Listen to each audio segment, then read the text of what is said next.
आदरणीय राधा वल्लभ जी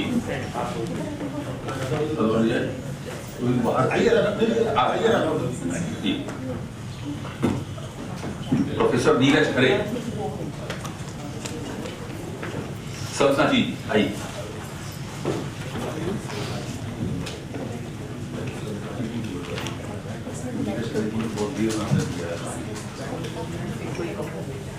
वो गिरीश्वर जी ने मना कर दिया, लिखते भी नहीं भेजा, उन्होंने कहा हम आएंगे, क्यों नहीं पता नहीं।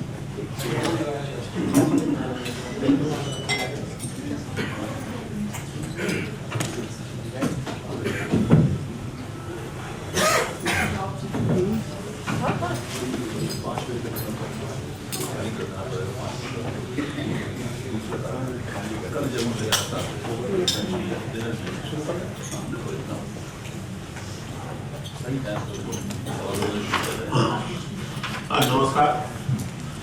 अब ये जो दूसरा सत्र है, ये जैसा आपको मालूम है कि बलराम जी की पुस्तक पर केंद्रित है। वो अपनी ओर से अपनी पुस्तक के बारे में कुछ कहेंगे और फिर यहाँ जो हमारे बाकी साथी हैं वो उस पर टिप्पणियाँ करेंगे। वही जो शुरू में जो रूप था, एक मेरी व्यक्तिगत सीमाएं हैं और उसके लिए मैं आप लोगों से माजरत करता हूँ। मैं कल और परसों नहीं करूँगा, कुछ पारिवारिक कारणों से ये मैंने अभय जी को बता दिया था पहले, और इसलिए मैं अनुमति चाहता हूँ कि आप इसे चाहे ओपनिंग रिमार्क समझ लीजिए और चाहे इस आयोजन पर एक सामान्य टिप्पणी। मैं कैसे ही मिनट अभय जी दूंगा जी अपनी बात कहने के लिए, और उसके बाद ये सत्र आरंभ हुआ 10-15 मिनट अधिकतम। तो सबसे पहले तो ये कि विउपनिवेशीकरण पर केंद्रित एक लंबा चलने वाला आयोजन, जिसमें किताबें लिखी जाएंगी और उम्मीद है कि आगे और भी किताबें लिखी जाएंगी। इसको शुरू करने के लिए और संभव करने के लिए मैं सच्चे दिल से अभय का और अशोक वाजपेयी का फाउंडेशन का आभार करता हूँ। और उसका एक व्यक्तिगत ही नहीं, एक राजनीतिक कारण भी है, क्योंकि बहुत सारी ऐसी वाजिब और जायज चिंताएं होती हैं जिनका तुष्ट शक्तियां दुरुपयोग कर देती हैं, और बहुत सारी ऐसी प्रक्रियाएं भी होती हैं जिनका दुरुपयोग होता है। जैसे आज हम दुनिया भर में देख रहे हैं, लोकतंत्र कुल मिलाकर के अच्छी चीज मानी जाती रही है, लेकिन आज हम लोग इलेक्टेड डिक्टेटरशिप्स के जमाने में रह रहे हैं। आज हम डेमोक्रेटिक डिक्टेटरशिप्स के जमाने में रह रहे हैं। लोकतंत्र की प्रक्रियाओं का अपहरण जैसा कई देशों में कर दिया गया। मैं किसी देश का नाम नहीं ले रहा, किसी व्यक्ति का नाम नहीं ले रहा, ये जनरल ऑब्जर्वेशन है जो दुनिया के कई देशों पर लागू होता है। इसी तरह विउपनिवेशीकरण और सामाजिक सांस्कृतिक अस्मिता जैसी चिंताएं, चाहे वो रेस पर आधारित हो, जेंडर पर आधारित हो, जाति पर आधारित हो, इनके दुरुपयोग के भी उदाहरण दुनिया भर में देख रहे हैं। ऐसी स्थिति में विउपनिवेशीकरण की चिंता पर केंद्रित एक विमर्श, जिसमें पहले से निर्धारित स्थापनाएं नहीं है, जिसमें पूर्वग्रह मुक्त संवाद है, और जिसमें उम्मीद है कि उस संवाद से कुछ कंसेंसुअल चीजें निकल सकेंगी। इसलिए मैं आपका और आपका अभिनंदन करता हूँ, बहुत आभारी हूँ आपका कि एक काम हुआ। जो चिंता हम लोग कर रहे हैं वो कई बार कई समय पर की गई है, और तत्काल याद आती है 1912 में रची गई ये पंक्तियां, हम कौन थे, क्या हो गए और क्या होंगे अभी। और ये चिंता केवल भारत की ना थी उस समय, ना आज है। विउपनिवेशीकरण के लिए सबसे पहली चीज ये समझने की है कि उपनिवेशीकरण एक खगोलीय प्रक्रिया थी, और अगर उपनिवेशीकरण खगोलीय प्रक्रिया थी तो सिद्धांततः उसका प्रतिवाद भी खगोलीय ही हो सकता है, या कम से कम उसके खगोलीय संबंध आपको खोजने होंगे। औपनिवेशिक मानसिकता की स्थिति ये बनी, जिसको हम औपनिवेशिक ज्ञान मीमांसा कॉलोनियल एपिस्टीम कह सकते हैं। तो दक्षिण अफ्रीकी पॉलिटिकल साइंटिस्ट मोमेंबे ने बहुत मार्मिक टिप्पणी की है कि यूरोप की सभी चिंतन परंपराएं, चाहे वो क्रांतिकारी हो, चाहे प्रतिक्रियावादी, चाहे वो मार्क्स से प्रेरित हो, चाहे हाइडेगर से, एक उनमें सर्वानुमति है कि यूरोप के बाहर तार्किक और बौद्धिक विमर्श से उत्पन्न सहमति का कोई सवाल ही नहीं। Intellectual consensus through a logical discourse, ये यूरोप की अनोखी विशेषता है। उन्होंने कहा कि ये यूरोप का सारा सोशल साइंस इस बात को मान के चलता है, और हम कह सकते हैं कि कॉलोनियल एपिस्टीम का जो अहंकार है जिसकी चर्चा सुबह हुई, उसकी जड़ कहीं ना कहीं इस मान्यता में है। अब सवाल ये पैदा होता है कि जिसे हम आधुनिकता और प्रबोधन कहते हैं, उसका केंद्र और उसके संदर्भ भी यूरोपीय थे, लेकिन मेरी जिज्ञासा ये है कि क्या इतने मात्र से उसकी स्थापनाएं, उसकी चिंताएं और उसके द्वारा प्रतिपादित मूल्य संदिग्ध हो जाते हैं? क्या सिर्फ इसलिए कि कांट बहुत सारी चीजों में यूरोपियन कोलोनियलिज्म का खुलकर विरोध नहीं कर रहे थे, उनकी ये स्थापना संदिग्ध हो जाती है कि प्रबोधन का आरंभ वहां होता है जहां आप व्यक्ति या समाज के तौर पर दूसरों पर निर्भर रहना बंद कर देते हैं। या कांट की स्थापना इसलिए संदिग्ध हो जाती है, वो जर्मन थे और जर्मनी बहुत ज्यादा ना सही आगे चल के कोलोनियल रूप में हिस्सेदार उनका समाज भी था, और यूरोप तो पूरी तरह था ही। मित्रों, ये चिंताएं मेरे लिए नई नहीं है। अब है इस बात को जानते हैं, करीब 36 साल पहले मेरा एक निबंध संग्रह छपा था, विचार का आनंद, जो दुर्भाग्य से अलक्षित ही चला गया उस समय। उसकी केंद्रीय चिंता यही थी, उसमें मेरी दो केंद्रीय चिंताएं थी कि जैसे हम यूनिवर्सल कहते हैं और जो इस समय पूरी तरह यूरो सेंट्रिक या यूरो प्रोड्यूस्ड है, क्या उसकी जगह कोई वैकल्पिक यूनिवर्सल संभव है जो सचमुच सभ्यताओं और संस्कृतियों के संवाद पर आधारित? उसमें मैंने लिखा था कि यूनिवर्सल केवल यूरो केंद्रित हो सकता है या यूनिवर्सल हो ही नहीं सकता, ये पेंडुलम की गति को प्राप्त होना है।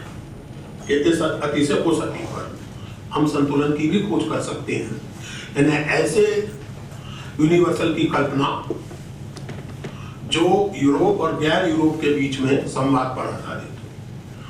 दूसरी चिंता मेरी उसमें यह थी कि हमारी, और मैं केवल भारत की बात नहीं कर रहा था उसमें भी और अभी भी नहीं कर रहा हूं, सारे गैर यूरोप की यह समस्या एकेश्वरवादी संस्कार को आत्मसात कर देने से उत्पन्न हुई है। एक ही ईश्वर है, उसका एक निर्धारित पैगंबर है, उस पैगंबर द्वारा प्रतिपादित एक निर्धारित ग्रंथ और निर्धारित जीवन पद्धति है, जो उसके अनुकूल है वो शुभ है और जो उसके प्रतिकूल है वो अशुभ है। तो मैं आज इस बात को थोड़े मनोरंजन के साथ ही याद करता हूँ, नाम नहीं लेना चाहता। हिंदी के प्रोफेसर साहब ने उस किताब को रिव्यू करते हुए मेरे अज्ञान पर तरस खाया कि मैं एकेश्वरवाद और अद्वैतवाद के ऐक्य को नहीं समझता। वो एकेश्वरवाद और अद्वैतवाद को पर्यायवाची मान रहे थे। उन्होंने कहा कि एकेश्वरवाद की इतनी निंदा कर रहे हैं तो अद्वैत का क्या होगा? तो मैंने संपादक के नाम पत्र में लिखा कि अद्वैत का जो होगा सो होगा। प्रोफेसर साहब थोड़ा अपना ज्ञान एक बार जांच लें तो ज्ञान का भला होगा, क्योंकि एकेश्वरवाद और अद्वैतवाद पर्यायवाची नहीं है, दोनों परस्पर भिन्न वस्तु है। तो क्या हम एकेश्वरवाद के बरक्स बहुदेववाद, बहुवचनात्मकता, पैगानिज्म, या अगर अपने रोजमर्रा के जीवन से देखें तो जब कोई एक नितांत गैर पढ़ा लिखा हिंदू या हिंदुस्तानी ये कहता है कि मानो तो देवता नहीं तो पत्थर, एक बहुत गंभीर दार्शनिक वक्तव्य दे रहा है। और वो दार्शनिक वक्तव्य ये है कि ईश्वर, परमेश्वर, परमात्मा ये अंततः आपकी मानसिक सृष्टि है, और चूंकि वो आपकी मानसिक सृष्टि है तो आप जैसे लाखों लोगों की भी हो सकती है और लाखों लोगों की नहीं भी हो सकती। कोई एक पूर्व निर्धारित प्रामाणिक स्वरूप इन चीजों का नहीं हो सकता। तो ये दो चिंताएं थी। जैसा मैंने कहा कि किताब उस समय लगभग अलक्षित चली गई। अब हो सकता है कि चूंकि उपनिवेशवाद की बहुत चिंता पिछले दिनों से हुई है और भी उपनिवेशन की, भी उपनिवेशीकरण की, और फायदा भी अवैध जी इसमें गायब हो गया पीछे। फोटो में प्रॉब्लम होगी, इसको ठीक करवा के कल से फोटो खिंचवाइएगा इसका। फोटोग्राफर महोदय से निवेदन है कि आज लिए हुए फोटोज में से इसको एडिट कर दे। तो एनीवे, तो ये जो उपनिवेशीकरण की बात हम कर रहे हैं, इसका अपना एक ग्लोबल संदर्भ होगा और होना चाहिए। एकेश्वरवाद की बात हम कर रहे हैं तो उसका भी अपना एक ग्लोबल संदर्भ होगा और होना चाहिए। तीसरी बात ये कि किसी भी सांस्कृतिक या ज्ञानात्मक उत्पादन और प्रक्रियाओं का एक सामाजिक आर्थिक संदर्भ होता है। उसकी उपेक्षा करके आप चीजों को नहीं समझ सकते। वाजपेयी जी ने अकबर का उदाहरण दिया कि अकबर ने किस तरह मुगल वो राजपूत शैली या मुगल शैली, चित्रांकन की मुगल शैली अकबर के दरबार में विकसित हुई। अबुल फजल के अकबरनामा में ये साफ तौर से कहा गया है कि revenue collection is the greatest prayer for a king. मैं अंग्रेजी अनुवाद से उद्धृत कर रहा हूं। अगर ठीक से रेवेन्यू कलेक्शन नहीं होगा और उसकी रक्षा नहीं होगी तो मुगल चित्रकला का विकास और संरक्षण संभव नहीं होगा। कौटिल्य के अर्थशास्त्र में की मूल चिंता यही है कि रेवेन्यू सही तरह से कलेक्ट होता है। राधा वल्लभ जी ने कहा, और अब ये कहते हुए मुझे इस बात का रेखांकन कर देना चाहिए कि मैं इसलिए नहीं कह रहा हूं कि मैं बनिया हूं, नहीं होता तब भी कहता हूं। मैं ये कहना चाहता हूं, जब आपने कहा कि गड़बड़ तब हुई जब ये बनिए बक्काल यूरोप से आए और छल कपट से उन्होंने हमें गुलाम बना लिया। भगवती चरण वर्मा की कहानी किसी ने याद की थी? 2 बातें मैंने आपने की थी।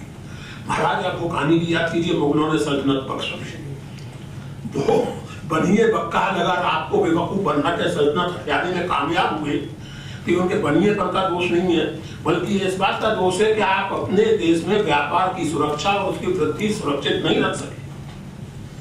औरंगजेब के निधन के समय कहा जाता है कि दुनिया की दूसरी सबसे बड़ी अर्थव्यवस्था भारत की थी, सबसे बड़ी चीन की और उसके बाद भारत की। औरंगजेब के बाद जो स्थितियां बनी, जिन भी कारणों से बनी, मैं उनमें नहीं जाऊंगा, तो देखते देखते 1707 में औरंगजेब मरे हैं और 1857 में ब्रिटिश राज भारत में फॉर्मली फाइनली एस्टेब्लिश हो गया, केवल 150 साल के घटनाक्रम।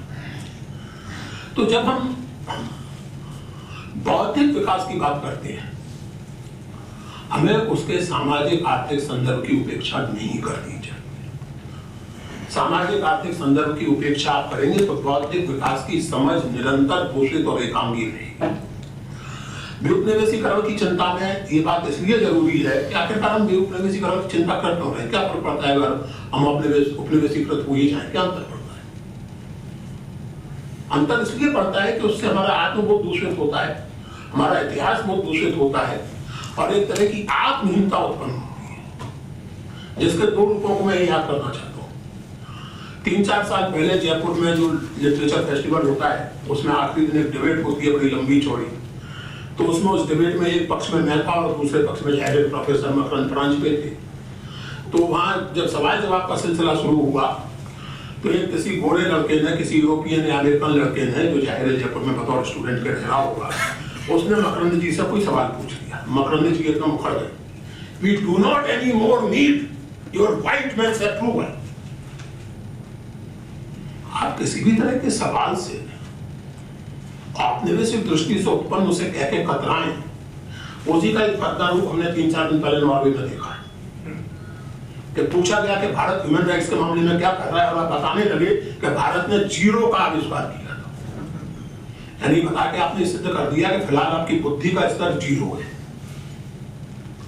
ये आत्महीनता चेतना के औपनिवेशीकरण से ही उत्पन्न होती है। और इसलिए जो कहते हैं कि हम कौन थे और क्या हो गए, दोनों में अपनी सामर्थ्य और अपनी सीमाओं दोनों का बोध होना चाहिए। जब ये कहा जाता है कि भारत में सांप्रदायिकता की समस्या अंग्रेजों ने पैदा कर दी या जातिवाद केवल अंग्रेजों ने पैदा कर दिया, तो मेरा इस पर एक ही निवेदन होता है कि ठीक है, ये मान लेता हूं मैं कि हम इतने मूर्ख थे कि अपनी समस्याओं का समाधान ना हो सके, लेकिन इतने मूर्ख संभव नहीं थे कि अपने लिए कुछ समस्याएं भी ना पैदा कर सके। और बड़ा समस्याएं पैदा करने के लिए यार मुसलमानों को बुला रहे हैं, अंग्रेजों को बुला रहे हैं, हम समस्याएं तक नहीं पैदा कर सकते थे। यह आत्महीनता के ही रूप है और ये सब भी उपनिवेशीकरण के ही परिणाम है, उपनिवेशीकरण के ही परिणाम। पहले जैसे चर्चा हुई थी कि वो कालिदास को लेकर के परंपरा में तो कोई शर्म का भाव नहीं है, लेकिन जब आप उपनिवेशीकृत चेतना से ग्रस्त होने लगते हैं तो भाई, हम जब संस्कृत पढ़ते थे बीए में तो हमारे आचार्य कहते थे कि 8वां सर्ग जो है ना वो सब प्रक्षिप्त है, वो कालिदास का लिखा हुआ हो ही नहीं सकता। नहीं है, इसका कोई आधार नहीं था, लेकिन उसमें चित्रण ऐसा है कि भगवान शिव पार्वती के बारे में कालिदास ऐसा कैसे लिख सकते हैं? तो वो उसके आगे कुमार संभव बेकार है, वहीं तो कुमार संभव पढ़ो उसके बाद बेकार। ये सब चीजें जिन कारणों से पैदा होती हैं उन पर थोड़ी गहराई से विचार करने की जरूरत है। और इस क्रम में आखिरी बात मैं ये कहना चाहता हूँ मित्रों,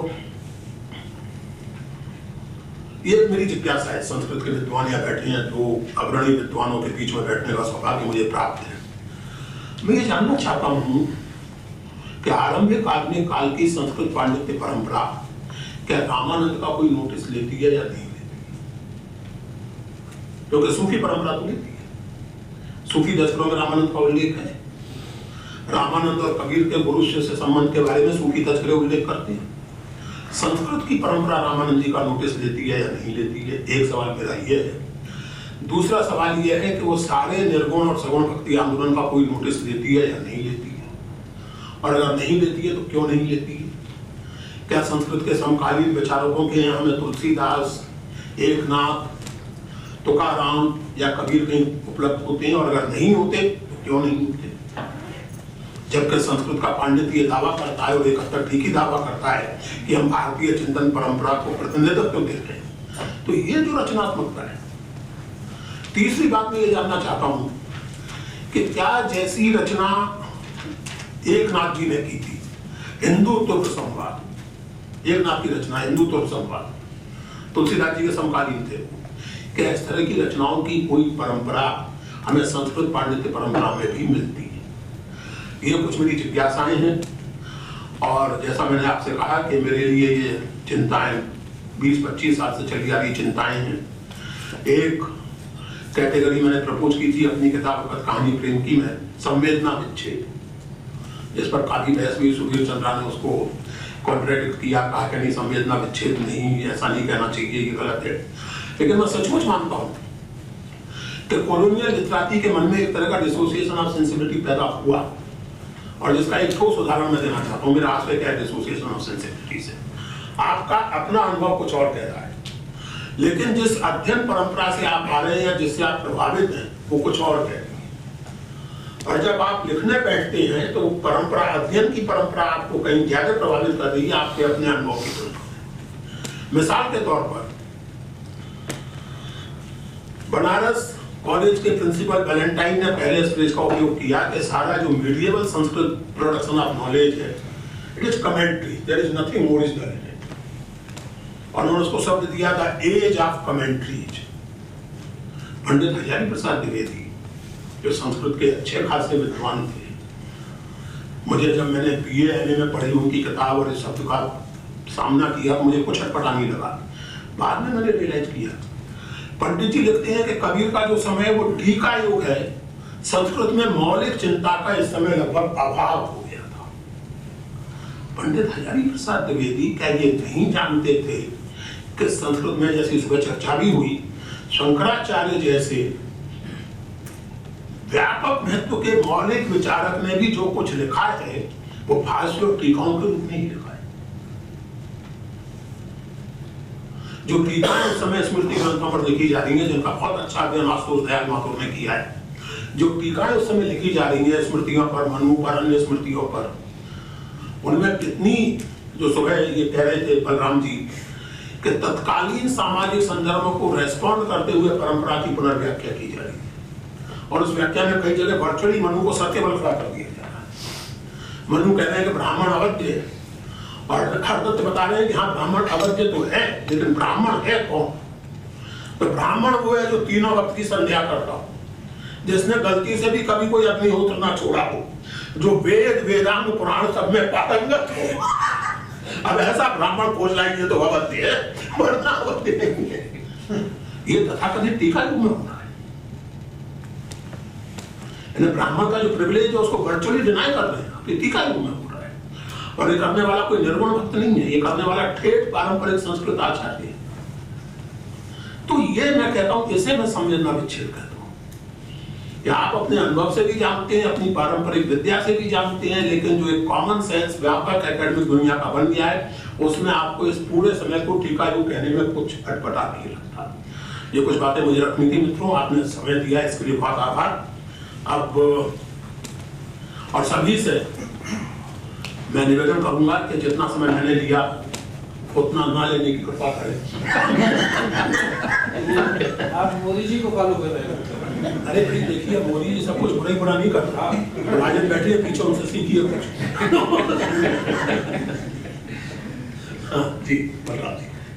चतुर्मुखं खां भोज श्रृंगाटक विहारिणी नित्यं प्रगल्भ वाचालां वाग्देवीं समुपासनाये। सभा में उपस्थित समस्त सुधीजन, मैं बहुत धन्यवाद अर्पित करता हूँ इस आयोजक मंडली को जिसने इस पुस्तक पर परिचर्चा और इन सारी पुस्तकों पर परिचर्चा के 3 दिन निश्चित किए। विशेष रूप से मेरी पुस्तक, जो कि उसके जितने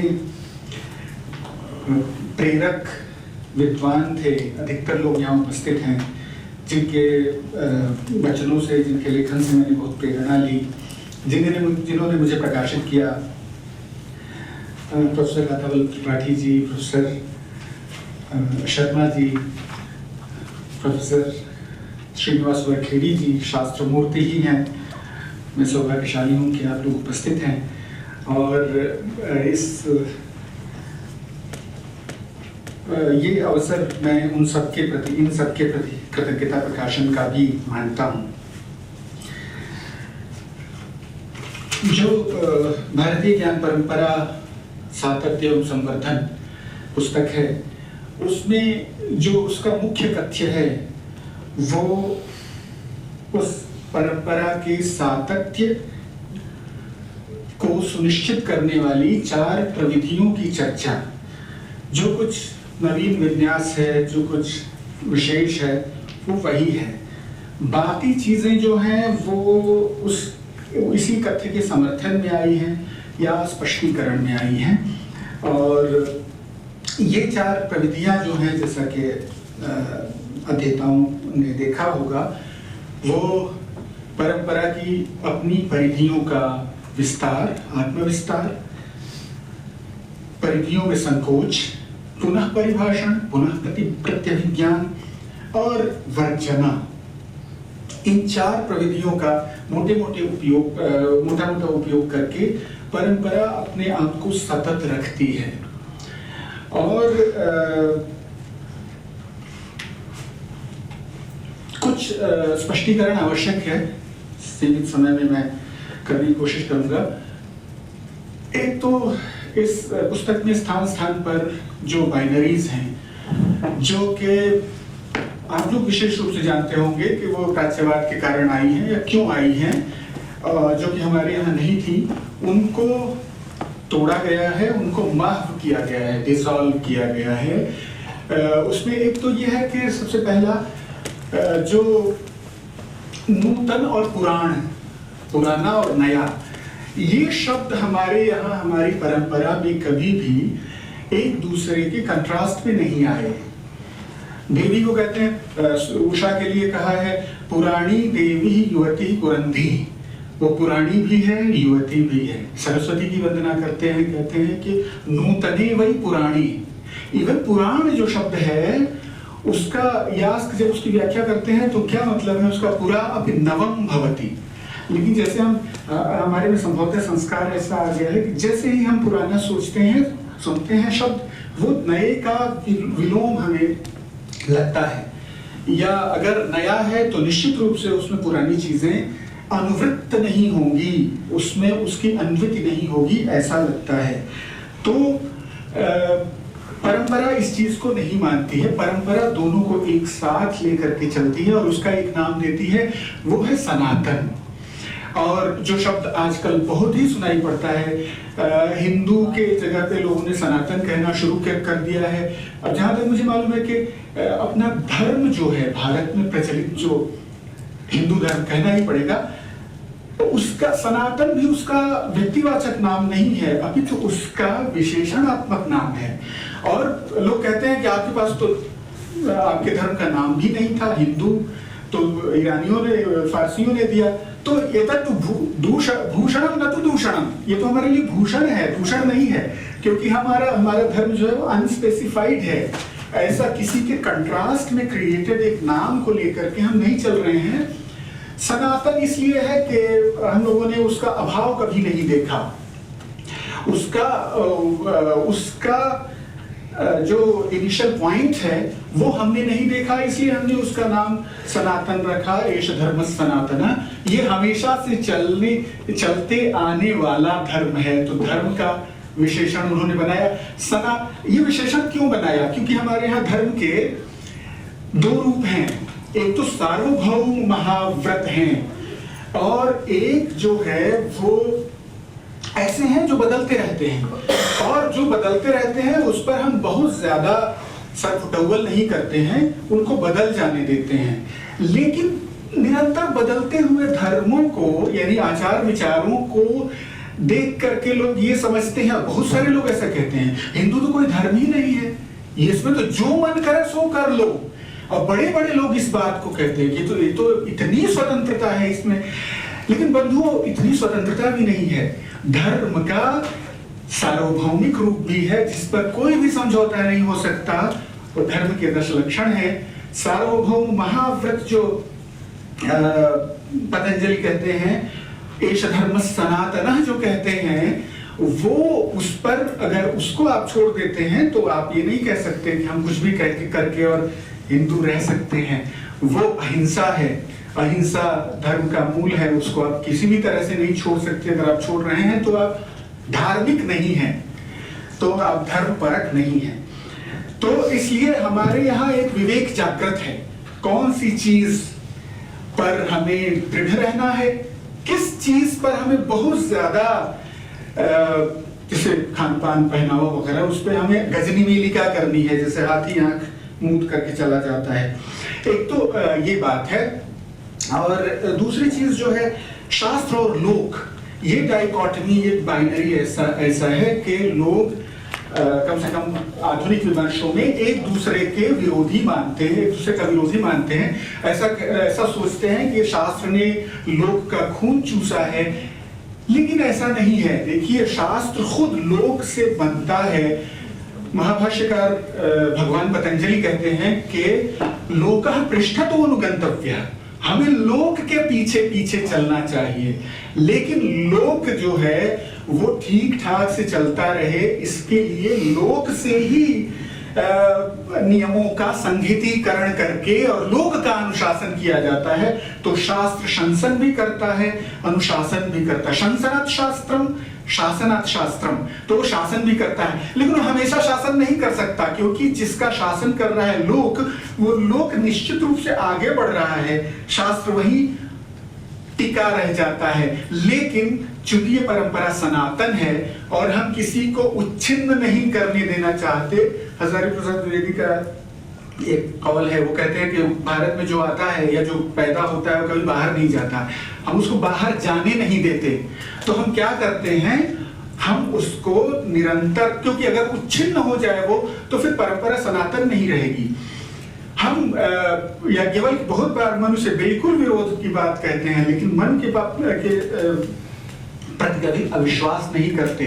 निबंधकार, धर्मशास्त्रीय निबंधकारों ने बहुत सारी ऐसी चीजें मूलकारों के आपाततः देखने में बिल्कुल उलट कही है, लेकिन उन्होंने ऐसा नहीं कहा कि अब उनका युग खत्म हो गया, अब ज़माने जाहिलियत खत्म हो गई, अब एक ऐसा पुनर्जागरण, नवजागरण का समय आया जिसके बाद अब शरीयत बदल गई, विड्रॉन हो गई पहली चीजें।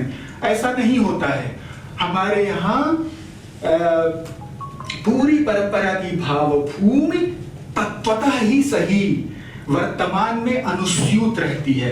ये बहुत महत्वपूर्ण है। इसलिए जब किताब का नाम भारतीय ज्ञान परंपरा का सातत्य है, तो इसका मतलब उसकी केवल निरंतरता नहीं है, अपितु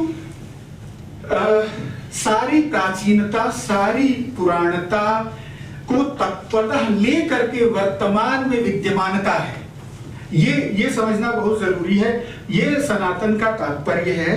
और तो शास्त्र और लोक जो है वो एक दूसरे के विरोधी नहीं हैं। मनु बार बार कहते हैं, धर्मशास्त्रों में कहा गया है कि जब धर्म के विषय में विचिकित्सा हो तो इनसे पूछिए, और फिर भी विचिकित्सा हो तो अपने अपने खानदान में जो सबसे उम्रदराज बुढ़िया है, वृद्धा है, उससे पूछिए, वो धर्म के विषय में प्रमाण बनेगी।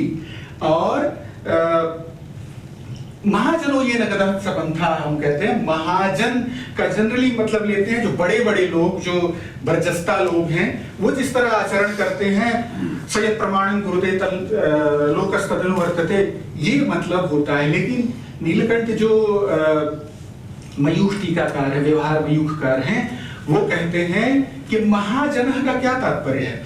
महाजनः का मतलब है कि आम्य मर्दुम, जो जन सामान्य जिस रास्ते पे जा रहा है वो धर्म का रास्ता है, और वो जो है वो जो लॉ का स्रोत क्या है, वो जनरल विल है।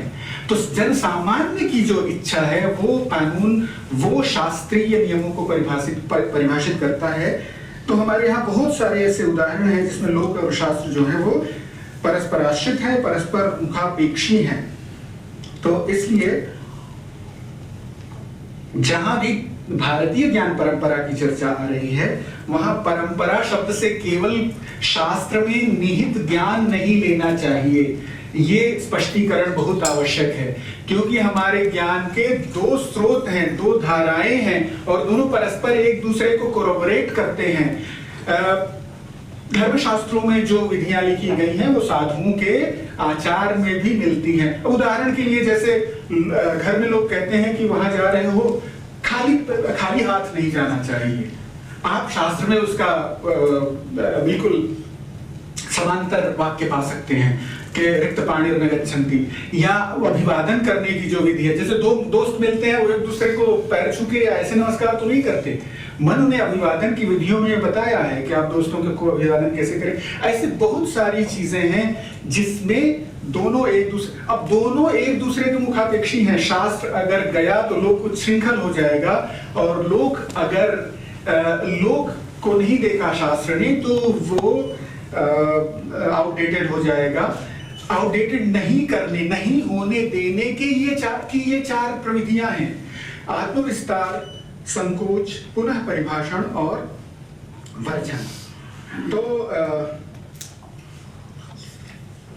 भारतीय परंपरा सनातन परंपरा है, उसके तात्पर्य की बात यह है कि वो मूल उसमें अनुच्छिन्न होता है और प्रत्यभिज्ञान होता है। स एवायम, भगवान कहते हैं कि भूतग्राम स एवायम भूत्वा भूत्वा प्रलीयते। ऐसा नहीं कि वो फला पैगंबर की शरीयत थी, वो फला की शरीयत थी, वो मूसा पीर, वो ईसा पीर, अब फिलहाल नहीं है, वो ऐसा नहीं है।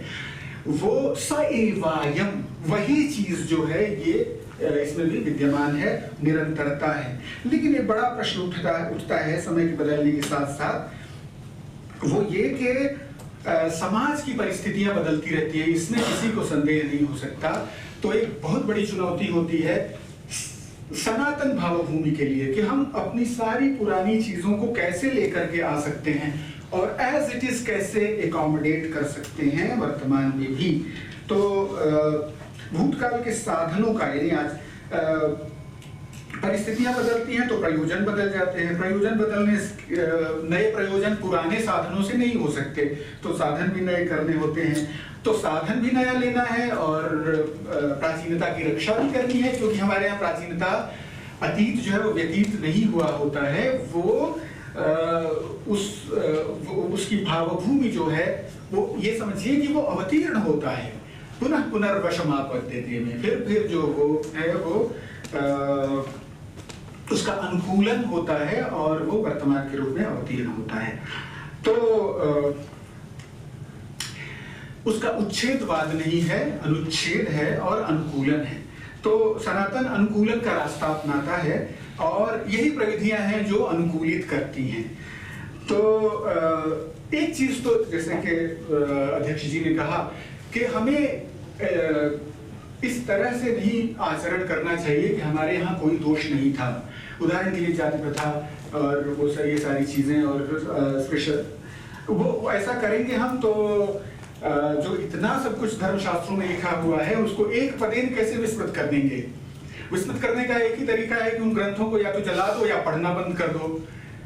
जैसे हमारे दिल्ली विश्वविद्यालय में मनुस्मृति का अध्ययन बंद हो गया है, तो मनुस्मृति का अध्ययन बंद होना मनुस्मृति को जलाने के ही तरीके का है। मनुस्मृति खुद बताती है अन्य कृतयुगे धर्म, कृतयुग का धर्म अलग है। वो ये नहीं कहती कि आप जो, क्योंकि धर्म हमारे यहाँ सिद्ध नहीं है, साध्य है। वो महापुरुषों के आचरण, साधु पुरुषों के, सामान्य लोगों के आचरण के द्वारा उज्ज्वलित होती है। प्रयोगेणाभिज्वलितः, जैसे शब्द प्रयोग के माध्यम से अपना जीवन प्राप्त करते हैं, वैसे ही धर्म के ये आचार लोगों के बीच अपना जीवन प्राप्त करते हैं। एक और ग्रंथ उसी को कोलैबोरेट कर रहा है। तो ये नहीं समझना चाहिए कि परंपरा में दोष नहीं रहे। प्रोफेसर शर्मा ने बहुत ही सुंदर बात कही, और ये शराब दिखाने की तरह की बात है कि हमारे यहाँ ऐसा नहीं है कि विकृतियां नहीं हुई, लेकिन हमने विकृतियों को स्वरूप नहीं समझा। और इस पुस्तक में सती प्रथा की एक केस स्टडी हमने दी है। सती प्रथा जब भी जैसे जिस कारण से भी एक दोष के रूप में आया और हजारों साल से आया, लेकिन उसके विरोध में बड़े बड़े विद्वानों के, बड़े बड़े निबंधकारों के निरंतर प्रतिरोध हमें मिलते हैं। ये दूसरी बात है कि हमारे पास वो समाज का स्वार्थ इतना ज्यादा था कि वो चलता रहा, और उसके विपरीत प्रमाण भी बहुत ज्यादा मिलते हैं। तो हमारे पास एक जागृत विवेक है, आधार पर हम निरंतर उस पर चोट और प्रहार करते हैं। ये ठीक बात नहीं है। ये ठीक बात नहीं है कि किसी को जन्म के आधार पर नीचा माना जाए। और कलिवर्ज वाले प्रकरण में, कलिवर्ज के दो उदाहरण मैंने, दो विभाग किए हैं। एक तो शास्त्रीय कलिवर्ज, जिसको शास्त्र के द्वारा ऑथेंटिसिटी मिलती है, और एक अर्वाचीन कलिवर्ज, ये जो छुआछूत का निरसन है, या पुत्रियों में को संदायिता का अधिकार अभी कुछ वर्षों में मिला है, या सती प्रथा का निरसन है, ये सब भी उतने ही ऑथेंटिक और सैंक्टिटी वाले हैं जितने की अर्वाचीन कलिवर्ज। उनको भी उसी तरह से मानना चाहिए, क्योंकि हमारे शास्त्रों का जो विकास है वो उसी तरह से हुआ है, उसी जन सामान्य के आधार पर हुआ है। क्योंकि धर्मशास्त्र कुछ ऐसी किताबें नहीं है जो कि आसमान से उतर रही हैं। मनु में एकाग्रम आसीनम, मनु है, एकाग्र है, आसीन है। भृगु आकर के पूछ रहे हैं कि धर्म कैसा है, वो बता रहे हैं वो उस लोक को। जैसे पाणिनि ने उस भाषा का प्रयोग करने वाले लोक के आधार पर अपना व्याकरण लिखा, उसी तरह से मनु या अन्य धर्मशास्त्रकारों ने महापुरुषों के, साधु पुरुषों के, उत्तम पुरुषों के आचार के आधार पर उसका परीक्षण करके कि आगे आने चीजों पीढ़ियों के लिए भी वो ठीक है या नहीं, असुखोदर्क तो नहीं है। इसलिए मनु कहते हैं कि आगे वो लोगों के लिए कल्याणकारी होगी कि नहीं होगी। जो विधियां असुखोदर्क हो जाती हैं, जो विधियां लोक विद्विष्ट हो जाती हैं, वो धर्म की परिधि से बाहर हो जाती है, ये मनु कहते हैं। अब जैसे यज्ञों में हिंसा होती थी, संस्कृत विभाग में मैंने ये बात कही, तो उन लोगों ने कहा नहीं, धर्म यज्ञ में हिंसा होती ही नहीं थी। जब होती ही नहीं थी तो आप कालिदास का क्या करेंगे, और उन विधियों का, श्रौतयागों का क्या करेंगे, वगैरह वगैरह। हमारे पास परंपरा इस समस्या से बचने का, बच के भागने का नहीं, बचने का एक तरीका देती है। वो कहती है ठीक है पहले होता था, होती रही होगी, लेकिन वही अनंत कयामत के लिए शरीयत थोड़ी बन गई है वो, कि वो ऐसा ही रहेगा, अब नहीं बदल सकता, ऐसा नहीं है। निरंतर परीक्षणीय धर्म में कैतव जरूर होता है, निरंतर छल आते रहते हैं। आचार्य वरखेड़ी जी के वचन है ये। इसलिए तर्क बहुत महत्वपूर्ण है, तर्क हमेशा महत्वपूर्ण है। तर्कम ऋषि प्रायच्छन, जब ऋषियों का काल खत्म हुआ तो परमेश्वर ने हृदय में तर्क को उद्भासित किया कि आप इसके आधार पर धर्म का, मेरा समय ही समाप्त हो गया मुझे लगता है। तो कूता न तवन कर किससे दराजस्त, छोटा नहीं किया जा सकता, क्योंकि ये कहानी बहुत लंबी है। परंपरा का आत्मा, सिर्फ पढ़ देता हूँ, परंपरा का आत्म विस्तार जो है वो हो जाता है अपने भीतर चले आ रहे प्रचलित आचार व्यवहारों को नई परिस्थितियों में अपर्याप्त पड़ता देख परंपरा अपनी परिधि का विस्तार करती है। इसके माध्यम से अच्छा, इन प्रविधियों के अंदर भी बड़ी छोटी छोटी प्रविधियां हैं। आप देखें कैसे अपने आप का विस्तार करती है। जैसे रमाशंकर जी ने पूछा, वो बात की थी, वेदार्थ की अपनी प्रक्रिया है। वेदार्थ वेद का जो अर्थ है या यज्ञ जो है, यज्ञ का स्वरूप पहले मटेरियल था सिर्फ, लेकिन बाद में भगवान खुद कहते हैं गीता में, द्रव्य यज्ञ, तपो यज्ञ, ज्ञान यज्ञ, फिर कहते हैं कि श्रेयान द्रव्यमया यज्ञ ज्ञान यज्ञ परंतप।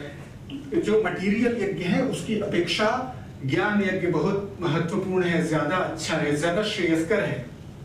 अब एक चीज ध्यान देने की जरूरत है कि जब श्री कृष्ण मटीरियल यज्ञ से ज्ञान यज्ञ या जप यज्ञ की ओर आ रहे हैं तो पहले वाले को छोड़ नहीं रहे हैं। ये विस्तार है। पहले वाले को हमारी पूजा पद्धति बदल गई, हम यज्ञ उस तरह से तीनों कालों में अग्निहोत्र नहीं करते, लेकिन उसका तत्व विद्यमान रहा। वो जप यज्ञ हो गया। वो ब्राह्मण ग्रंथों में आया है कि आप बिना यज्ञ के रह ही नहीं सकते। जब आप सांस छोड़ रहे हैं तो आप सत्य वाणी में मौन का आहुति दे रहे हैं। जब बोल रहे हैं तो मौन में वाणी की आहुति दे रहे हैं। तो आप निरंतर आप कर ही नहीं सकते ऐसा। तो आदमी निरंतर उसका आध्यात्मिकीकरण हुआ, लेकिन भौतिक विधियां नष्ट नहीं हुई। ये आत्मविस्तार है। और आत्मविस्तार बहुत रोचक है। कम से कम पहला अध्याय तो परंपरा के आत्मविस्तार से बहुत सी आंतरिक तकनीकों का उपयोग होता है, जैसे सार्वकालिकता और सार्वदेशिकता। इतिहास सामान्य रूप से कोई देखे तो कहे कि इनको तो इतिहास का पता ही नहीं है। कबीर जो है वो चारों कालों में, चारों युगों में कैसे हो सकते हैं, कबीरपंथी कहते हैं। नानक जो है वो चारों युगों में है। शंकराचार्य चारों युगों में है। चारों युग प्रताप तुम्हारा है, प्रसिद्ध जगत उजियारा। तो हम क्या करते हैं कि जो हमारी श्रद्धा का केंद्र है उसका उपयोग वर्तमान काल में भी बना रहे, इसके लिए उसको काल के उसी बिंदु में जीवाश्मीकृत नहीं मानते। हम उसको विभिन्न तकनीकों का उपयोग करके अपने साथ जोड़ते हैं। अब उदाहरण के लिए 5000 साल पहले कुरुक्षेत्र में कभी भगवत गीता का गान हुआ होगा, लेकिन 1300 साल पहले ज्ञानेश्वर महाराज जो हैं वो महाभारत दीपिका लिख रहे हैं मराठी में 9000 ओवियों की, और उसमें अर्जुन कहता है श्री कृष्ण से कि मुझे संस्कृत ठीक से समझ में नहीं आ रही, आप मराठी में बोलिए। तो इसका तात्पर्य क्या है? इसका तात्पर्य ये है श्री कृष्ण का तद्देश से हटा करके एतत् देश में ले आना, तत्काल से हटा करके एतत् काल में ले आना। और इसके लिए अवतारवाद और पुनर्जन्म और ये सारी चीजें केवल हमारी धार्मिक या नैतिक उदाहरण नहीं है, मतलब विश्वास नहीं है। वो संस्कृति के उपकारक तत्व हैं जिसके नाते काल और बिल्कुल, और केवल भगवान का अवतार नहीं होता है, केवल ईश्वर का अवतार नहीं होता है, ग्रंथों का अवतार होता है। रामायण के रूप में वेद जो है वो रामायण के रूप में अवतीर्ण होते हैं। वेद प्राचेत सदासीत साक्षात रामायणात्मना। फिर रामायण रामचरितमानस के रूप में हो। वाल्मीकि, आपने कहा था कि तुलसीदास का कोई संज्ञान ले रहा है, तुलसीदास को संस्कृत के ग्रंथों में ही भविष्य पुराण में ये कहा है कि वाल्मीकि अवतीर्ण हुए तुलसीदास के रूप में। तो इस पुराण बाद में भी रचा गया है। कोई बात नहीं, हमारे यहाँ बाद में भी रचा जाए तो कोई समस्या नहीं। हम ये मानते हैं कि देखिए वो ट्रीटमेंट जो है वो विद्यमान है कि फिर ग्रंथों का अवतार, क्षेत्रों का अवतार। काशी जो है वो दक्षिण में भी काशी है, उत्तर काशी है। अच्छा, मैंने देखा नहीं ऐसा। ठीक है, तो बहुत अच्छा, कोई समस्या नहीं। परिधि का संक्षेपण है। अतिव्याप्त जब हो जाती है चीजें तो परिधियां संक्षिप्त हो जाती हैं। एक बहुत रोचक चीज जो है कोटियों का पुनः परिभाषण है, और वो आपने बहुत महत्वपूर्ण चीजें लिखी हैं वरखेड़ी जी ने इसके लिए। किस तरह से ब्राह्मण शब्द या यज्ञ शब्द की परिभाषा ही बदल दी। बुद्ध को ब्राह्मण विरोधी माना जाता है, लेकिन ब्राह्मण वर्ग में बुद्ध ये नहीं कहते कि ये ब्राह्मण सब क्यों ऐसे हैं, ब्राह्मण क्यों हैं, ये एग्जिस्ट ही क्यों करते हैं, नष्ट क्यों नहीं हो जाते। वो ये कहते हैं, वो ये नहीं कहते ब्राह्मण क्यों, वो कहते हैं ब्राह्मण कैसा, कैसा ब्राह्मण, तमहम ब्रूमि ब्राह्मणम, मैं उसको ब्राह्मण कहता हूँ। और यही चीजें सर्वत्र हैं, भगवद गीता में भी ये चीजें आ गई हैं। प्रवाह्यते अदृढ़ गिरूपा, ये आप उपनिषद काल से देख रहे हैं, तो आप ये नहीं कह सकते कि बीच से आई और एक अजीब तरह की क्रांति हुई जिससे सब कुछ पुनर्जागृत हुआ। मेरा ये तथ्य है कि ये परंपरा जागृत विवेक की परंपरा है, वो हमेशा ऐसा रहा है इसमें। अब अंतिम बात मैं कहता हूँ वो ये है कि ये तीन चीजें हैं, उससे बात अगर नहीं बनी और परंपरा रूढ़ में बदल गई, अनुत्पादक हुई, तो हम क्या करेंगे, हम कलिवर्ज्य करेंगे, उसको काट देंगे, ऑपरेशन कर देंगे। ये बहुत कम होता है, लेकिन कलिवर्ज्य हमारे पास है और कलिवर्ज्यों को दो भागों में बांटा है। 55 विधियां ऐसी हैं जिनको कली में नहीं माना जा सकता,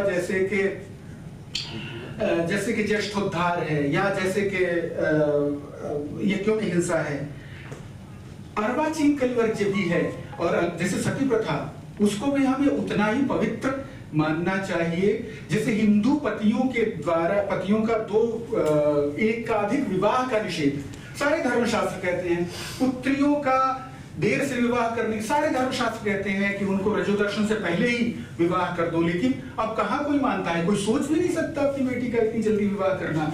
तो उन सारी चीजों को हमने कलिवर्ज्य के अंतर्गत रख दिया। अब हम ज्यादा नहीं बोलेंगे। एक विशेष बात मुझे ये कहनी थी कि संस्कृत पर विशेष जोर है, और ये आक्षेप प्रोफेसर त्रिपाठी पर भी आया कि क्यों आप संस्कृत की बात कर रहे हैं और भारतीय लिख रहे हैं। तो उत्तर वही है जो पिछले सत्र में बताया गया कि वो प्रतिनिधि है, और उससे उस जैसी ही बात है कि हमारी अपनी भी सीमा है। लेकिन एक चीज ध्यान में रखना चाहिए कि संस्कृत वही नहीं है। संस्कृत का तात्पर्य क्या है? संस्कृत के तात्पर्य को व्यापक रूप से हमने लिया है। संस्कृत केवल वही तक संस्कृत विभागों तक ही सीमित नहीं है, या कोई पारंपरिक परिधान पहन के संस्कृत बोलता हुआ, संस्कृत श्लोकों का उद्धृत करता हुआ व्यक्ति ही संस्कृत का प्रतिनिधि नहीं है। आप सभी लोग जो संस्कृतोत्थापित संस्कृति से संबद्ध हैं, जो उसके बारे में चर्चा कर रहे हैं, संस्कृत का उतना बड़ा व्यापक परिदृश्य है, ये हमें समझना चाहिए। और संस्कृत ऐसी रही है 2000 सालों तक। ऐसा नहीं है कि संस्कृत का सारा अध्यापन लोक भाषाओं के माध्यम से हुआ करता था। प्रोफेसर राजकुमार जी ने कहा दूसरी सहस्त्राब्दी, ये माफ कीजिएगा वही जो पाश्चात्य लोग हैं वही वो कहते हैं कि दूसरी सहस्त्राब्दी के साथ, ऐसा दूसरी सहस्त्राब्दी के साथ वर्नाक्युलर्स नहीं आए, पहले से विद्यमान है। वो विवृति जन्म बहुधा विवाचसम, प्रोफेसर त्रिपाठी बार बार करते हैं, जन्म विवृति बहुधा विवाचसम। आप पतंजलि को देखिए, वो कहते हैं कि संस्कृत पर कितना बड़ा दबाव वर्नाक्युलर का है। यज्ञ कर्मणि पुनर्नापभाषन्ते, यद्वाना तद्वाना ऋषि हैं, वो यर्वाणा तर्वाणा बोलते हैं अपने आप को। इतना अधिक अपभ्रंशों का दबाव है। और अपभ्रंश बुद्ध के काल को कैसे हम छोड़ सकते हैं वर्नाक्युलर को, जब हम दूसरी सहस्त्राब्दी से शुरू करेंगे। इतना बड़ा साहित्य, इतना बड़ा कैनोनिकल लिटरेचर, अर्धमागधी में सारा प्राकृतों का काल, अपभ्रंश का काल, ये तो 1000 साल में समाप्त हो गए। इतनी बड़ी बड़ी रचनाएं वगैरह वगैरह। तो संस्कृत जो है वो लोक भाषाओं से ही बनी है, ये समझना चाहिए। 2000 सालों में संस्कृत के विद्वानों की मातृभाषाएं विविध लोक भाषाएं थी, और लोक भाषाओं से ही सारी सामग्री आई है। इसीलिए संस्कृत बजाते खुद इतनी समृद्ध नहीं है, वो लोक भाषाओं से समृद्ध हुई है। और लोक भाषाओं की संस्कृत की चीजें उसमें गई हैं, वस्तुतः वो चीजें लोक भाषाओं की ही थी। तो संस्कृत एक मेटा लैंग्वेज की तरह है, जिसको जीवित रहने के लिए आवश्यक नहीं है कि एक जन समूह उसको बोला ही करे। निश्चित रूप से संस्कृत बोलचाल की भाषा थी, इसमें कोई संदेह, मैं इसका खंडन नहीं कर रहा हूं। लेकिन उसके बाद वो और ज्यादा महत्वपूर्ण और ज्यादा विशेष हो गई। माफ कीजिएगा ज्यादा समय ले लिया। धन्यवाद।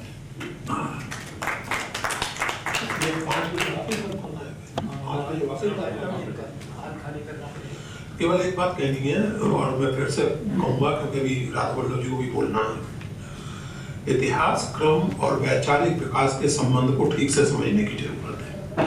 भविष्य पुराण में तो 1857 तक का उल्लेख, भविष्य पुराण 1857 की क्रांति तक का उल्लेख करता है। मेरी जिज्ञासा ये थी कि तुलसीदास का समकालीन संस्कृत पांडित्य उनका नोटिस लेता है या नहीं लेता। भविष्य पुराण को आप ठीक तुलसीदास का समकालीन पांडित्य नहीं कह सकते। इतनी बात कहने के बाद, जैसा मैंने अभी से कंफर्म किया, समय हमारे पास कम है, ये चर्चाएं निरंतर चलती रहेंगी, कोई आज ही खत्म नहीं होनी है। समय का ध्यान रखते हुए मैं सव्यसाची जी से निवेदन करूंगा कि माइक ले लीजिए और अपनी बात बलराम जी की पुस्तक पर अपनी टिप्पणी दी।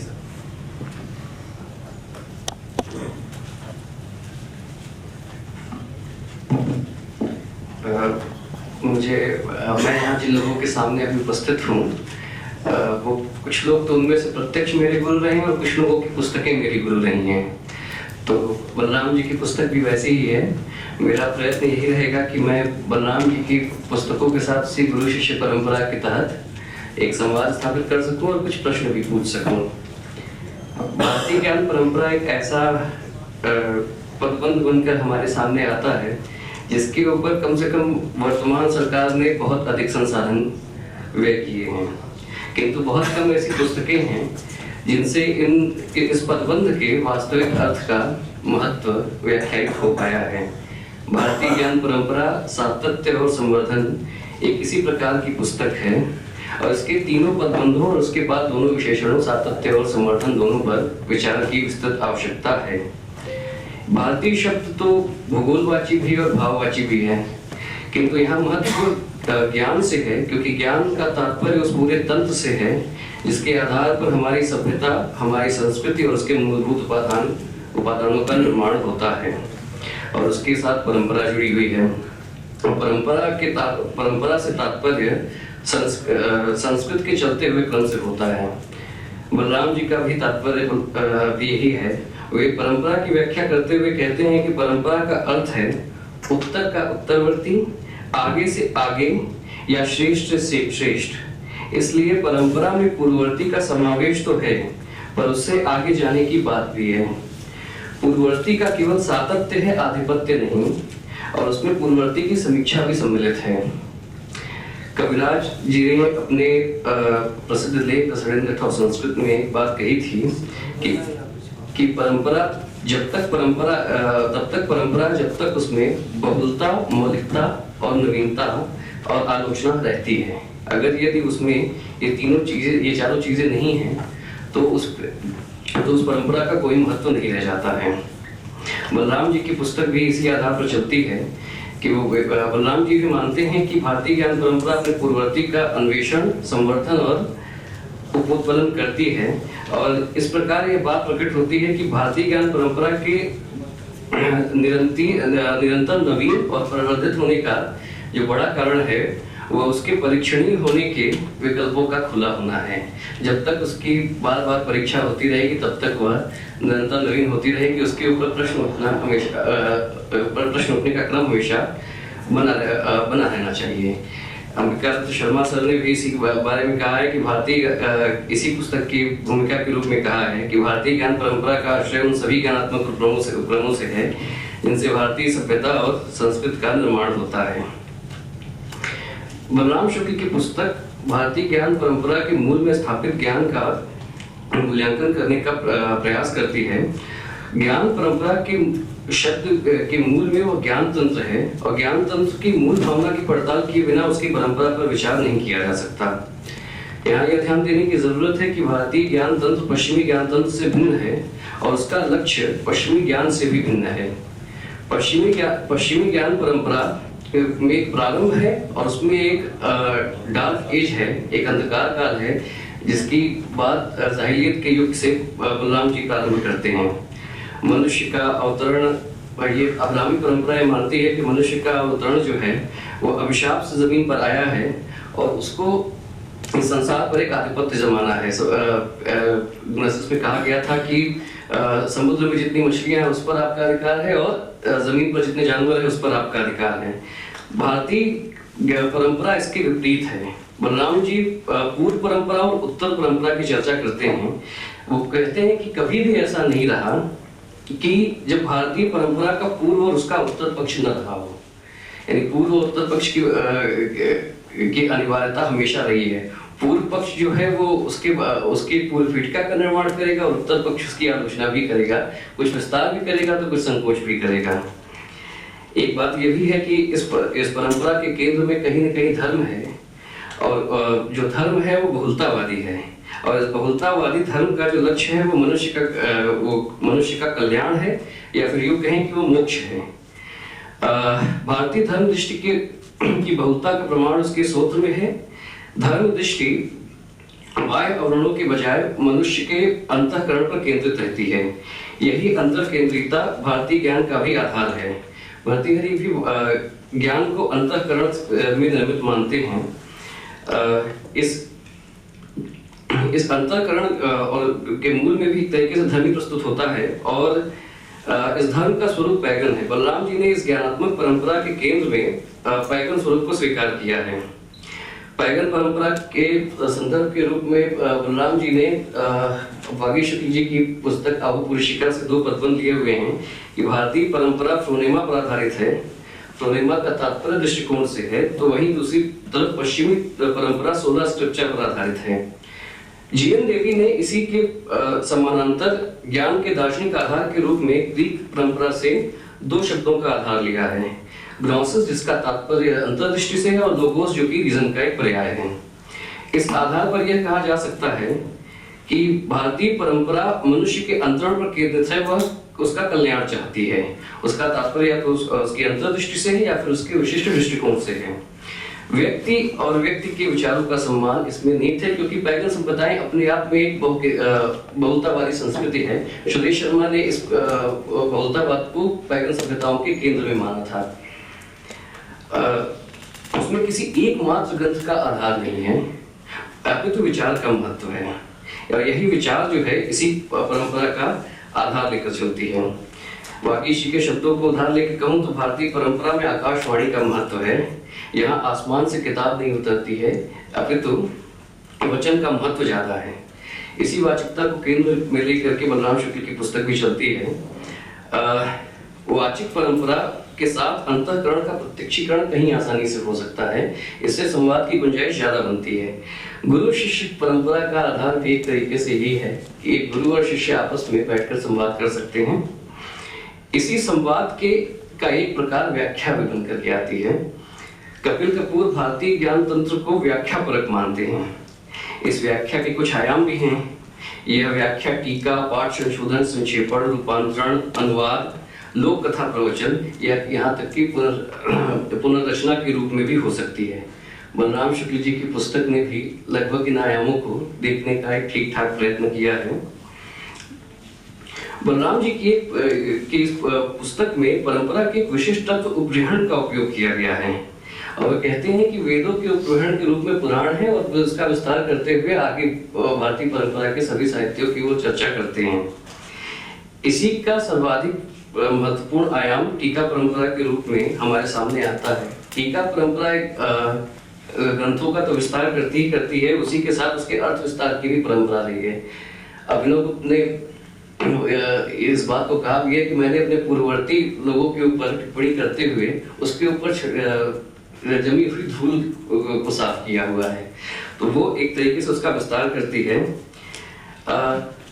टीका परंपरा या उसके समानांतर शब्दों की भी परंपरा है, जिसकी चर्चा बलराम जी अंबिकालाल शर्मा ने इस पुस्तक की भूमिका में की है। उनका कहना यह था कि व्याख्या के लिए पद्धतियां हैं: सूत्र, वृत्ति, वार्तिक, टीका और भाष्य। ये इन पांचों की व्याख्या करने का थोड़ा समय कम है, लेकिन इन पांचों के द्वारा हमारे परंपरागत साहित्य का एक वृहद विस्तार हुआ है।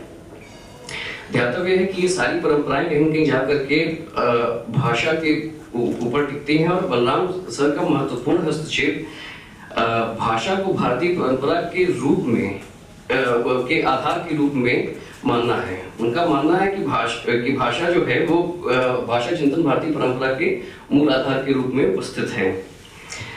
और उसकी कारण है कि भाषा नित्य है, और इस भाषा की नित्यता का जो आधार है वो है शब्द की नित्यता। आगे इस बात को विस्तार देते हुए बलराम जी ये भी कहते हैं कि भाषा का जो स्थान है वो मानसिक है, और व्यक्त भाषा जो है वो ध्वन्यात्मक है। दोनों के बीच में फर्क है। भाषा का शब्द और इसी के साथ शब्द और अर्थ दोनों का स्थान भी वो मानसिक के तौर पर घोषित करते हैं। इसका विस्तार करते हुए बलराम जी ये भी कहते हैं कि भाषिक तत्व मूल तत्व है जिससे संसार की सारी भाषाएं उद्धृत होती हैं। इस तरीके से भारतीय परंपरा को भी वो विस्तार देते हैं, जो कि सिर्फ लोगोसेंट्रिसिज्म के तौर पर उसे सीमित कर देना चाहती है। इसी क्रम में बलराम शुक्ल जो है वो शब्द ब्रह्म की परंपरा की प्रतिष्ठा करते हैं, और शब्द ब्रह्म की साधना के द्वारा मोक्ष की प्राप्ति की बात ये भारतीय परंपरा से रखते हैं। तो वास्तविकता में भारतीय भाषा चिंतन के बहाने उसके संपूर्ण विस्तार के अवलोकन की संभावना को भी वो व्यक्त करते हैं।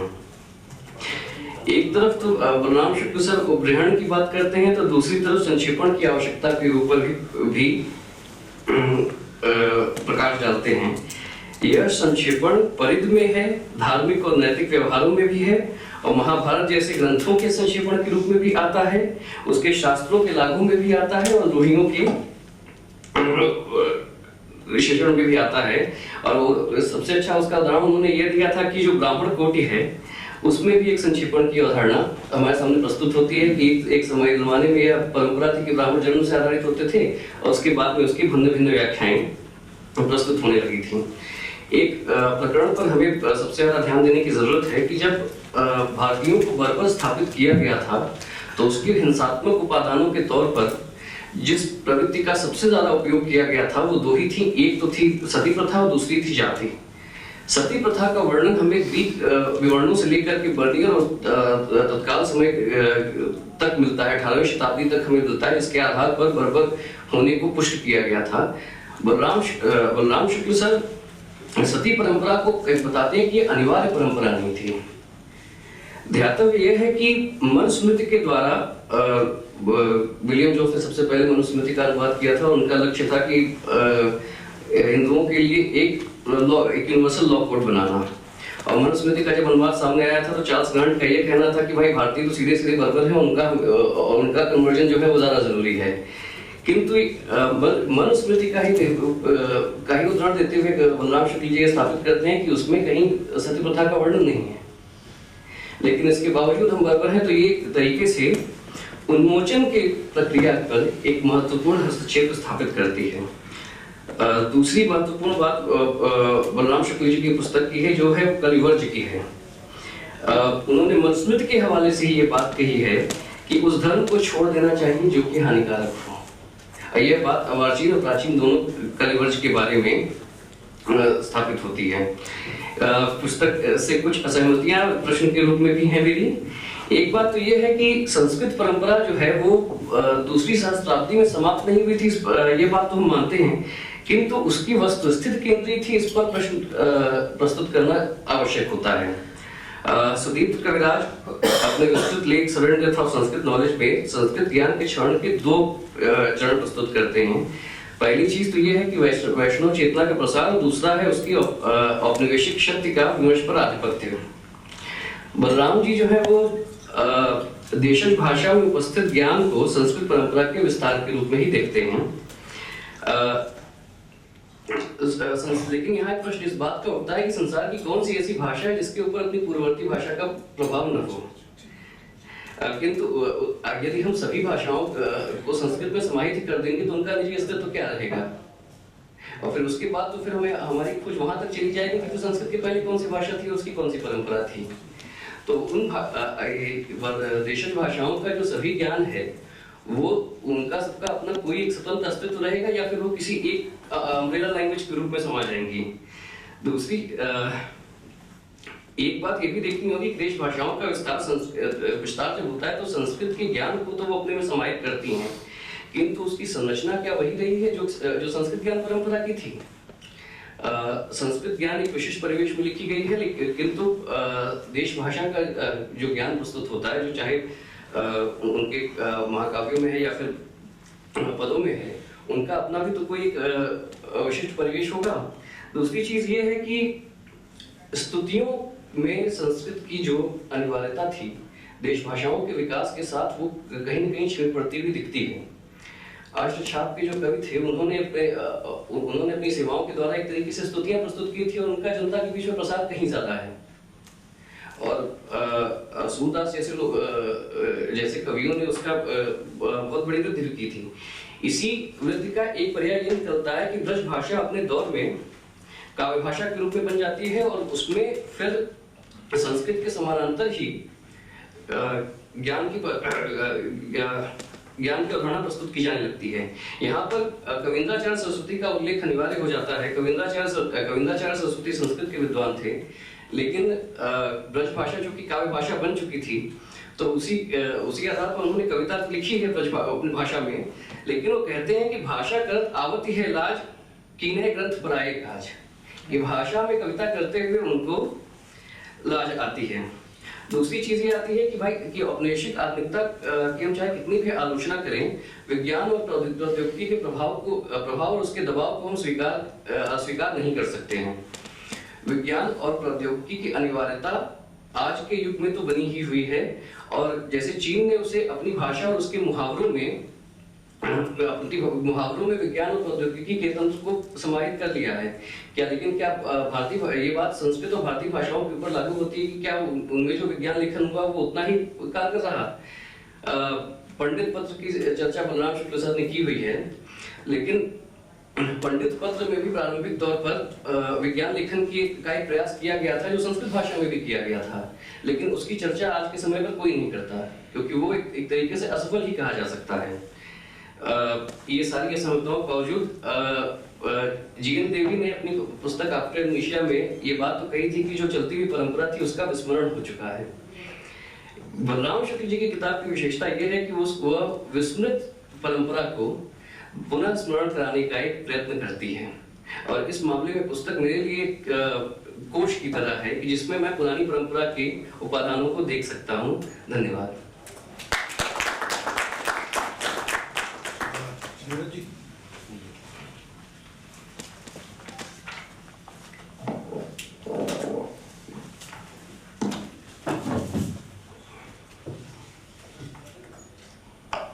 धन्यवाद।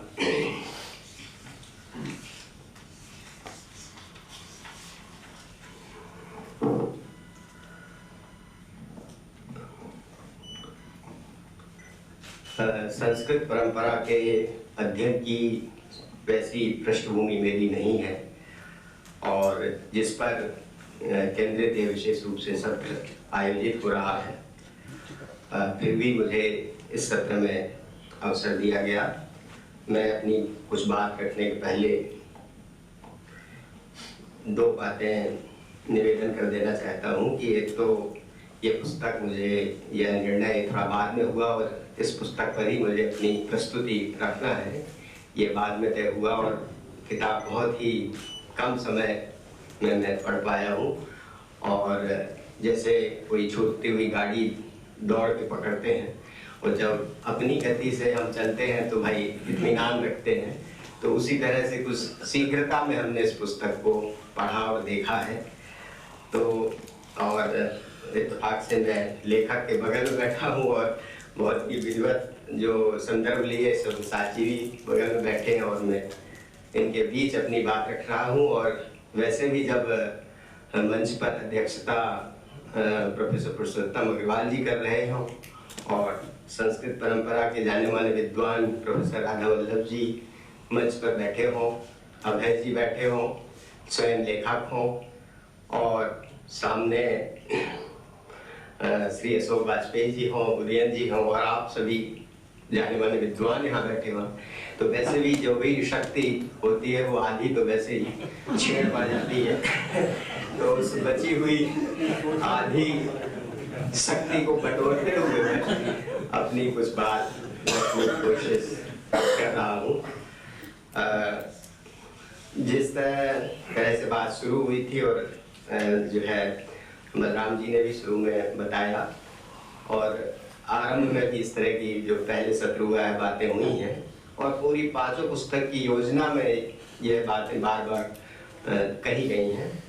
और यह पुस्तक भी जो बलराम जी की है, भारतीय ज्ञान परंपरा सातत्य और संवर्धन, भारतीय ज्ञान परंपरा के अवगाहन के निमित्त या उसे आविर्भूत करने या उसके निर्माण की प्रक्रिया को जिस तरह से रखती है, और विशेष रूप से उसके संस्कृत वाङ्मय के आधार पर, और उसकी पूरी एक रूपरेखा आपने अपने वक्त में बताई ही है। लेकिन उस वाङ्मय की जो आधारभूत रचना भारतीय ज्ञान परंपरा में मौजूद है, हालांकि उसके बहुत से आयाम हैं, लेकिन एक बेसिक या आधार रचना वहाँ से होती है, जिसमें वेद हैं, उपनिषद हैं, स्मृतियाँ हैं, 18 पुराण हैं और 6 शास्त्र हैं। ये सब जो पूरा संस्कृत वाङ्मय है, और कथा संस्कृत कथा की जो एक समृद्ध परंपरा है। यह बात स्वयं लेखक भी बार बार इसको कह रहे थे, और पुस्तक की भूमिका में और जितना मैं देख पाया कि शास्त्र और लोक की जो युति है, वैसे भी जो हमारे यहाँ संस्कृत की युक्ति कही जाती है, सूक्ति कही जाती है कि यद्यपि शुद्धम लोक विरुद्धम न करणीयम। तो ये जो युक्ति है, तो उसको जो शुद्धतावादी दृष्टि है, और भारतीय ज्ञान परंपरा या भारतीय संस्कृति, हमें लगता है कि उसको ऐसे शुद्ध या अशुद्ध रूप में देखा भी नहीं जाना चाहिए। जिस तरह से वह समावेशी है और जिस तरह से वह सहअस्तित्व और साहचर्य को लेकर चलती है, तमाम तरह के ज्ञान अनुशासनों और तमाम तरह की परंपराओं को, जिसकी एक समृद्ध ऐतिहासिक परंपरा मौजूद है, और उसके साथ हम ऐसे शुद्धतावादी दृष्टि से नहीं देख सकते। जब स्वामी दयानंद सरस्वती ने भी अपनी आर्य समाज की स्थापना के समय जो बहुत ही अच्छे काम किए हैं, उनसे आप वाकिफ हैं, लेकिन प्रेमचंद ने अपनी असहमति दर्ज की थी जब उन्होंने शुद्धतावादी आंदोलन चलाया था, जबकि वो आर्य समाज के स्वयं सदस्य थे। तो इस तरह वो समाज विभाजित होगा, एक सही लड़ाई की एक गलत परिणति होगी, शायद इसको देखते हुए उन्होंने एक हस्तक्षेप प्रस्तुत किया था। तो हमें उस ऐतिहासिक तथ्य का ध्यान में रखते हुए यह भी देखना चाहिए कि भारतीय ज्ञान परंपरा की जो स्वरूप और संरचना है, और जिस तरह से उसकी एक सातत्य बनता है, वो एकांगी नहीं है। और सुबह अशोक जी ने भी और आप सबने कई अलग अलग ढंग से उसकी बहुविधता को और उन सब बातों को यहाँ कहा है। उस पर हम अधिक नहीं जाएंगे क्योंकि समय हमारे पास सीमित है, और उसके अंदर ही हम अपनी बात कहने की कोशिश करेंगे।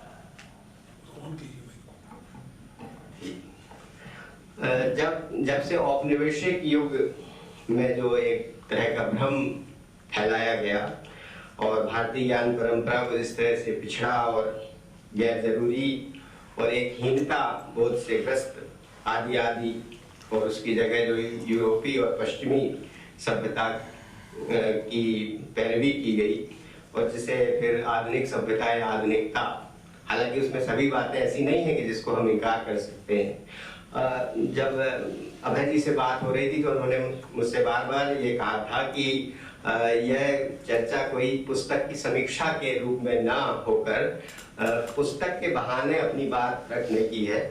तो मुझे कम समय में थोड़ी लगा कि मेरे लिए सुविधा होगी, मैं किताब के साथ अपनी बात कहते हुए आगे चल पाऊंगा। तो आप ऐसा ना समझें कि हम किताब को बिल्कुल भूल रहे हैं और अपनी ही बात कहे जा रहे हैं। मैंने उसके संदर्भ के साथ ही अपने कुछ बिंदु तय किए हैं। तो दूसरी पुस्तकों में भी और उसकी भूमिका में जिस आधुनिक सभ्यता की बात कही गई है और उसके विरुद्ध जिस तरह से अवगाहन की भारतीय ज्ञान परंपरा के अवगाहन की बातें इसमें उठाई गई हैं, और एक तरह से भारतीय ज्ञान परंपरा पर जो आधुनिक सभ्यता का एक ग्रहण लग गया है। अगर इस रूपक में आप देखें तो ग्रहण तो वैसे सूर्य ग्रहण या चंद्र ग्रहण कुछ अवधि या समय का ही होता है, पर यह जो भारतीय ज्ञान परंपरा पर लगा हुआ ग्रहण है, ये इसकी एक बड़ी लंबी ऐतिहासिक यात्रा है। और यहाँ तक आते हुए मतलब इस वर्तमान समय में जब हम उसको उत्तर आधुनिक युग के नाम से जान रहे हैं, उत्तर औपनिवेशिक युग के नाम से जान रहे हैं, यह एक नई तरह की एक गुलामी का दौर है जिसे हम वैश्वीकरण, भूमंडलीकरण और ग्लोबलाइजेशन जो लगभग 4 दशक से ज़्यादा उसको आए हुए हो चुका है। और एक हम ऐसे बाजारवादी और उपभोक्तावादी समय में जहाँ मीडिया का, पूंजी का, धर्म का, राजनीति का और तमाम चीज़ों का एक तरह से एक गठबंधन जैसा दिखाई दे रहा है, ऐसे समय में जब जो चीज़ बिक नहीं सकती वही हमारे लिए आज गैर जरूरी हो गई, सब कुछ एक तरह से बाजार के हवाले है।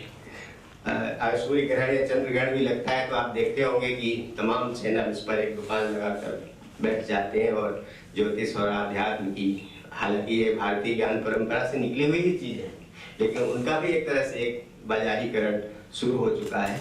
यानी ये भी गौर करना चाहिए कि भारतीय ज्ञान परंपरा की जो जानने, समझने और उन पर थोड़ा ठहर कर आज के वैज्ञानिक युग में विचार करने की जरूरत थी।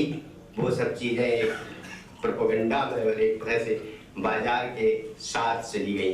तमाम तरह के प्रवचन, ज्योतिष, धर्म, आध्यात्म, उन सब का जो आप स्वरूप देख रहे हैं वह सब अपने आपके सामने ही है।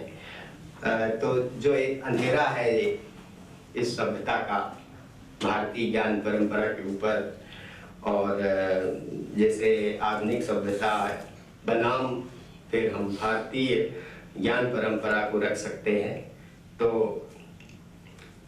उस ग्रहण का अंधेरा या उसके छटने की जो एक उम्मीद जो बनती है या उसके विरुद्ध जो खड़े होने की एक जो शक्ति बनती है, वो मुझे लगता है ऐसे जो एक आयोजन जो हो रहे हैं या इन पुस्तकों के बहाने, भले ही एक सीमित संख्या में हम लोग उसके लिए तत्पर हो रहे हैं, उम्मीद इसी तरह से बनती है।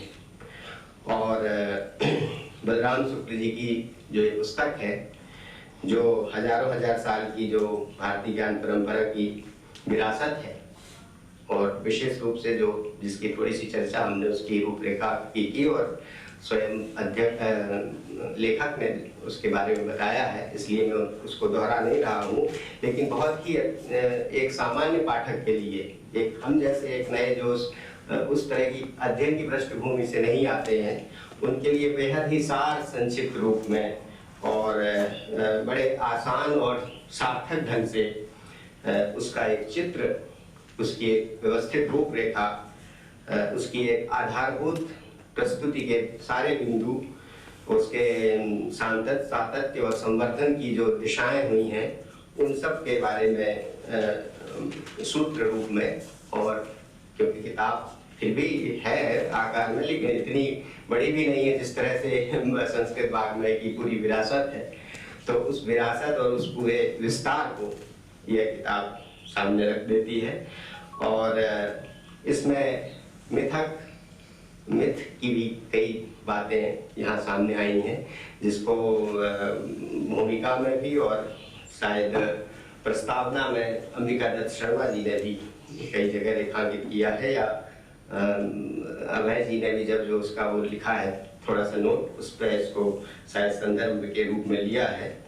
और हमें लगता है कि बहुत सी चीज़ें जो कहीं शायद हम मिथक के जरिए समझने की कोशिश करते हैं, जैसे मैंने एक थोड़ा ग्रहण का ही उदाहरण लिया, तो जब विज्ञान ने साबित कर दिया और ज्योग्राफी के इस तरह से जो ज्ञान सामने आ चुका विज्ञान का, तो फिर वो मिथक भी अपनी जगह है, लेकिन वह वैज्ञानिकता भी उसकी अपनी जगह है। और क्योंकि साहित्य मिथकों के युति से या साहित्य और मिथक का जो एक संबंध है, उसकी एक पूरी परंपरा है, हिंदी में भी और दूसरी भारतीय भाषाओं में भी मौजूद है। उसके हम उदाहरण दे सकते हैं, लेकिन समय न जाया करते हुए केवल संकेत रूप में कहते हैं कि साहित्य और मिथक के जो रिश्ते हैं, वो खासतौर से भक्ति काल में जिसकी चर्चा थोड़ी सी पुरुषोत्तम जी ने की थी भक्ति काल की, हालांकि दूसरे संदर्भ में हुई थी वो चर्चा। वो आते हैं यहाँ तक कि जायसी जैसे एक निर्गुण धारा के सूफी मत से प्रभावित कवि भी जब पद्मावत जैसी कृति की रचना करते हैं तो मिथ की चर्चा करते हैं, तो उसको हम उस तार्किक ढंग से, यानी भारतीय ज्ञान परंपरा के इस स्वरूप को जो प्राचीन वाग्मय में या मिथकों में मौजूद है, हर तरह के मिथक आए हैं तरह तरह के, और दूसरी ओर जब वैज्ञानिकता का युग आता है, विज्ञान का युग आता है, तो हम उस तर्क से देखते हैं तो सारी बातें फिर वो अप्रासंगिक नहीं ठहराई जा सकती। जैसे कि जायसी जब सिंघल वर्णन कर रहे हैं तो सिंघलगढ़ की ऊंचाई का जब वर्णन करते हुए कहते हैं तो वहाँ कहते हैं कि वो इतना ऊंचा है कि सूरज भी अपना रथ जब उनका निकलता है 7 घोड़ों का, वो उससे बचा कर निकलते हैं कि कहीं क्रैश ना हो जाए, जैसे कि कोई विमान क्रैश होता है उसी तरह से वो इतना ऊंचा है कि उससे बचकर निकलते हैं। तो आज अगर हम उसको विज्ञान की दृष्टि से, सूरज तो स्थिर है, सूरज तो चलता भी नहीं है, और लेकिन मिथक अपनी तरह से उसकी जी कुछ गलत कहा तो जी, तो वो वहां पर ऐसे, हालांकि उसमें थोड़ी सी एक अवान्तर होगा, लेकिन वो सूरज और चंद्रमा दोनों के लिए कहते हैं, क्योंकि चंद्रमा का मैथोलॉजी में कोई रथ नहीं है, सूरज का ही रथ बताया गया है। तो यहाँ ये संदर्भ सिर्फ हमने इसलिए लिया कि यहाँ पर ज्ञान परंपरा और मिथक जो जायसी जैसे कवि के यहाँ भारतीय परंपरा का जो ज्ञान और मौजूद है वो एक जगह नहीं है, पूरी जगह भरा पड़ा है, और सबके उदाहरण देने की जरूरत नहीं कि सिर्फ जायसी को लेकर कहा जाए, पूरे भक्ति काल में मौजूद है। और जो इस किताब का एक जरूरी संदर्भ मुझे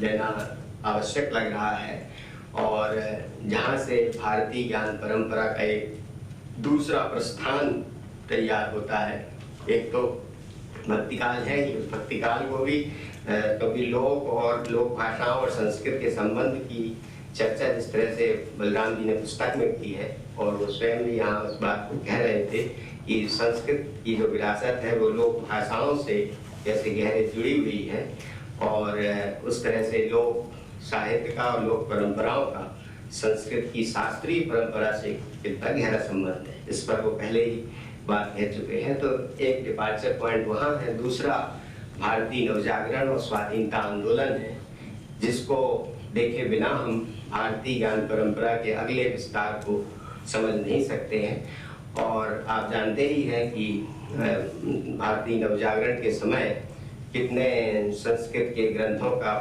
प्राकृत से और संस्कृत से हिंदी में अनुवाद हुआ, और ज्ञान के अनुशासन की एक पहचान के लिए जो उस समय जो पहल हुई थी, और एक देश के इस ज्ञान की परंपरा को पुनर्जीवित करने की, इसलिए उसको पुनर्जागरण काल भी कहा गया था। इन सब चीज़ों से आप ठीक तरह से वाकिफ हैं, और पर इन जरूरी संदर्भों को बलराम शुक्ल जी भूलते नहीं हैं, और इसमें किताब में उसका पर्याप्त उल्लेख भी करते हैं। और एक चीज़ और मुझे ध्यान में आई जो इस किताब को के लिए मतलब पढ़ते हुए ज़रूरी लग रही है, और ख़ासतौर से वो भाषा विश्लेषण वाले पक्ष में जब चर्चा कर रहे हैं तब वाचिकता की और लेखन की, यानी श्रुति और स्मृति की परंपरा जो मूल भारतीय ज्ञान परंपरा की अपनी एक पहचान रही है, और उस पक्ष को भी वो उजागर करते हैं या स्पष्ट करते हैं कि जो है भारतीय ज्ञान परंपरा स्मृतियों में और वाचिकता में रही है, फिर उसको कैसे लिपि से उसका संबंध बनता है, और फिर वो एक लिखित फॉर्म में मौजूद होती है। दूसरी चर्चा जो इन पुस्तकों के क्रम में यह शब्द जो संगोष्ठी के ऊपर केंद्र में ही लिखा हुआ है, विउपनिवेशीकरण की जो प्रक्रिया है और उसकी जो एक ऐतिहासिकता बनती है। और विनिवेशीकरण एक वैसे भी एक तरह की एक ऐतिहासिक और राजनीतिक प्रक्रिया के रूप में हम जानते हैं, जिससे कोई गुलाम या जो पराधीन राष्ट्र किसी विदेशी औपनिवेशिक शक्ति के कंट्रोल से या उसके नियंत्रण से मुक्त होकर एक स्वतंत्र और संप्रभु राज्य बनने की का यत्न करता है या प्रयत्न करता है। और इसमें कई पक्ष, केवल ज्ञान परंपरा के ही नहीं, दूसरे पक्ष भी उसमें शामिल हैं, राजनीतिक स्वतंत्रता के और संस्थागत या आर्थिक स्वतंत्रता के और सांस्कृतिक और एक तरह से जो औपनिवेशिक मानसिकता से मुक्ति भी इसमें कहीं ना कहीं शामिल है। और गुलामी के दौरान में जो एक थोपी गई जो भाषा है या जो एक तरह की शिक्षा प्रणाली है और उस विचारधारा से बाहर आने की कोशिश जो भी उपनिवेशीकरण होती है और अपनी मूल संस्कृति और भाषा, इतिहास और परंपराओं को महत्व देने के लिए और औपनिवेशिक मानसिकता से मुक्ति पाना ही भी उपनिवेशीकरण की एक बड़ा हिस्सा उसका इससे बनता है। और जिसकी प्रक्रिया दूसरे विश्व युद्ध के बाद बहुत तेजी से आगे बढ़ी। आज जब ऐसे समय में जिसकी थोड़ी चर्चा हमने की थी, अब शायद उस तरह के भी उपनिवेशीकरण के लिए हमें ऐसे ही अनुष्ठानों की या उस तरह की तैयारी की कहीं ज़्यादा ज़रूरत है। और हमें लगता है कि बलराम शुक्ल जी उसकी एक आधारभूत रचना, हालांकि यह भारतीय ज्ञान परंपरा की जाहिर है, हर किताब अलग अलग है, इसलिए तो 5 किताबें अलग अलग हैं, तो एक से ही हम सारी, हाँ बस मैं समाप्त कर रहा हूँ, एक से ही हम सारी उम्मीद नहीं कर सकते। लेकिन हमें लगता है कि इसमें शायद हमारे पढ़ने से छूटा या शायद नहीं इसमें उतना आ पाया है कि संस्कृत साहित्य के वाग्मय की जितनी चर्चा इसमें है, लेकिन एक बड़ी समृद्ध परंपरा जितना मैं जानता हूँ कि संस्कृत की एक कथा साहित्य से भी बनती है, जिसका थोड़ा संदर्भ तो लिया गया है कथा सरित सागर या बृहद कथा मंजरी वगैरह का, लेकिन हमें लगता है कि भारतीय ज्ञान परंपरा के बड़े ही बीज रूप, सूत्र रूप बहुत सी लोक कथाओं में और खासतौर से संस्कृत में जो बेताल कशीसी है, सिंहासन बत्तीसी इत्यादि इत्यादि, उनसे आप लोग जानते हैं। हो सकता है उस क्रम में उसका नाम न ले पा रहे हो, लेकिन वो इस पुस्तक में आते तो शायद और एक समग्र रूप में प्रस्तुत होती। लेकिन फिर भी मैं उनके इस प्रयास का स्वागत करता हूँ। और जैसा कि मैंने शुरू में कहा कि मैंने इस किताब को जितना मैं चाह रहा था उतना मैं ध्यान केंद्रित करके पढ़ नहीं पाया हूँ, लेकिन फिर भी मुझे इस उन्मोचन गोष्ठी में आयोजकों ने मुझ पर भरोसा किया कि मैं कुछ अपनी बात कह पाऊँगा। इसके लिए मैं प्रोफेसर अभय कुमार दुबे जी का, संगोष्ठी के संयोजक हैं, और प्रजा न्यास का श्री अशोक वाजपेयी जी का बहुत बहुत आभार व्यक्त करता हूँ। धन्यवाद।